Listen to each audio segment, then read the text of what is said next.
Senior నేత, మాజీ మంత్రి, సినీ నటుడు బాబు మోహన్ సైకిల్ ఎక్కడానికి రెడీ అయ్యారన్న టాక్ నడుస్తుంది.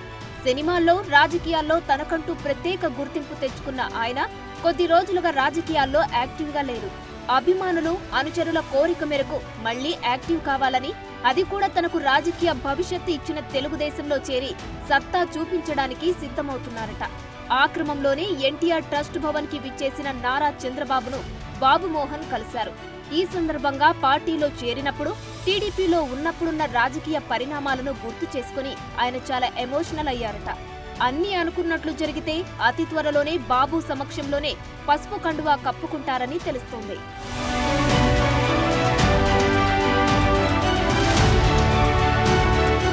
అధినేత ఈసారి ట్రస్ట్ భవన్ కు వచ్చే సమయానికి పార్టీలో చేరికకు ముహూర్తం ఫిక్స్ చేసుకుంటారన్న చర్చ కూడా నడుస్తుంది.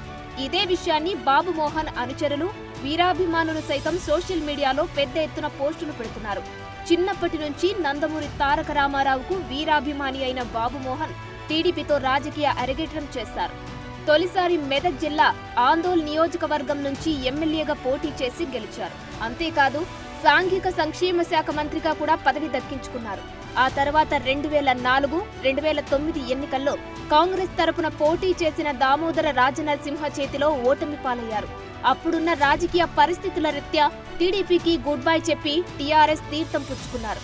2014లో ఇదే ఆందోళన నుంచి పోటీ చేసి రాజనరసింహపై 3291 ఓట్ల మెజారిటీతో గెలుపొందారు.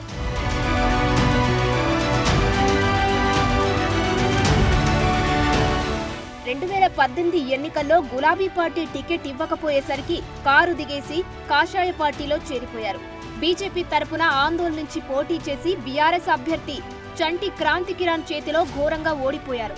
2 సార్లు ఎమ్మెల్యేగా గెలిచిన ఆయన 2018లో 3వ స్థానానికి పరిమితం కావడంతో అందరూ ఆశ్చర్యపోయారు.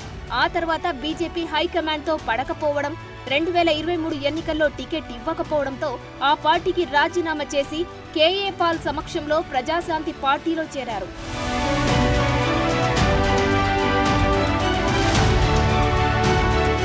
కొద్ది రోజులు ఆ పార్టీ తరపున హడావిడి చేసిన బాబు మోహన్ ఆ తర్వాత అడ్రస్ లేకుండా పోయి తాజాగా ఎన్టీఆర్ ట్రస్ట్ భవన్ లో ప్రత్యక్షమయ్యారు. ఒకవేళ బాబు మోహన్ టీడీపీలో చేరడం ఖాయమైతే ఆయనకు ఎలాంటి ప్రాధాన్యత లభిస్తుందో చూడాలి.